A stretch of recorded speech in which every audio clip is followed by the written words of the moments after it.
မြမမြင်တောင်းရန်စားတော့သူအမျိုးသမီးတဦးဟာဖျားချောင်းတစ်ခုကိုရောက်လာခဲ့ပါတယ်။သူမဟာသူမရှိရဲ့တလုံးနဲ့တော့ပန်းတီကိုဖျားရှင်းသူတော်ရှိမှလူတန်းပူဇော်ခဲ့ပါတယ်။မထင်မှတ်ပဲနဲ့နတ်မင်းကြီးကသူမရဲ့စိတ်သားကိုအလုံးပဲစိတ်လိုရှားကြီးနိုးပါခဲ့ပါတယ်။ဒါကြောင့်နတ်မင်းကြီးကသူမကိုတတိယမျက်လုံးတစ်လုံးပေးသနာလိုက်ပါတယ်။အဲ့ဒီတတိယမျက်လုံးကအရာဝတ္ထုတွေကိုဖောက်ထွင်းမြင်နိုင်တဲ့ X-ray စွမ်းအားရှိမှန်သူမသိရှိသွားခဲ့ပါတယ်။နတ်မင်းကြီးကိုကျေးဇူးဆက်တဲ့အနေနဲ့သူမဟာငွေတွေအများကြီးရှာပြီးလိုအပ်နေတဲ့သူတွေကိုကူညီပေးပါမယ်လို့သစ္စာဆိုခဲ့ပါတယ်။အဲ့ဒီနောက်သူမဟာစိုက်တစ်ခုကိုသွားခဲ့ပါတယ်။အဲ့ဒီမှာသူမဟာကိုယ့်ရဲ့ရုပ်သွင်းကိုပထမဆုံးအကြိမ်မြင်ဖူးခဲ့တာပါ။စိုင်ဝင်ဟန်ကတော့မျက်မှန်မြင်အမျိုးသမီးတူမှန်ကြည့်နေတာကိုမြင်တော့လောင်ပြောင်ပြီးတဟားဟားရေမောပါတော့တယ်။အဲ့ဒီအချိန်ကျမှတခြားဘသူမှသူမရဲ့တတိယမျက်လုံးကိုမမြင်နိုင်ဘူးဆိုတာကိုသူမသဘောပေါက်သွားခဲ့ပါတယ်။သူမကငွေစားအချို့ကိုထောက်ပြီးဒီနေရာမှာငွေရှာခြင်းနဲ့လို့ပြောလိုက်ပါတယ်။ဒါနဲ့စိုင်ဝင်ဟန်ကသူမကိုလောင်ကစားဝိုင်းတစ်ခုစီခေါ်သွားခဲ့ပါတယ်။နေခန့်လူမိုက်တယောက်ကသူမဟာမျက်မှန်မြင်ဖြစ်နေတာကိုမြင်တော့သူမစီယာငွေတွေအကုန်လုံးကိုလင်းယူဖို့ချက်ချင်းပဲကြံစီပါတော့တယ်။ဒါပေမဲ့သူမကတော့သူမရဲ့တတိယမျက်လုံးနဲ့အန်ဆာဒုံးပေါ်ကကနန်းတွေကိုရှင်းရှင်းလင်းလင်းမြင်နေရပြီဖြစ်ပါတယ်။အဲ့ဒီနောက်သူမဟာလောင်ကြီးတွေထပ်ပါတော့တယ်။လူမိုက်ကတော့ဒီမျိုးသမီးဘာမှမမြင်ရဘူးလို့ထင်နေတာကြောင့်အန်ဆာဒုံးကနန်းတွေကိုတိတ်တဆိတ်ခိုးပြီးပြောင်းလိုက်ပါတယ်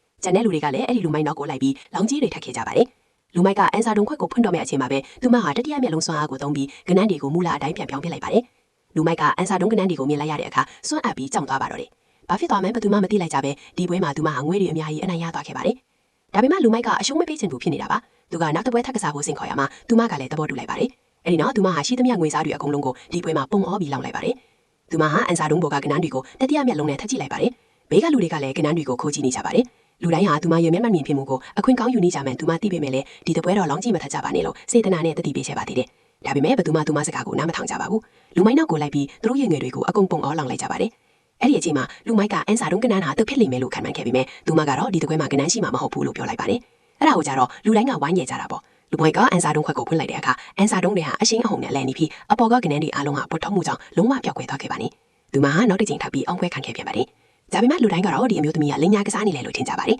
။သူတို့တွေကဆိုင်ရှင်ကိုခေါ်လာပြီးသူမကိုဆိုင်တွဲကနေမောင်းထုတ်ဖို့ကြိုးစားကြပါတယ်။ဆိုင်ရှင်ကသူမမျက်လုံးကိုဖုံးထားတဲ့အဝတ်ဆက်ကိုဖယ်ရှားလိုက်တဲ့အခါမှာတော့အားလုံးဟာစွန့်အပ်ပြီးတိကျဆက်သွားပါတော့တယ်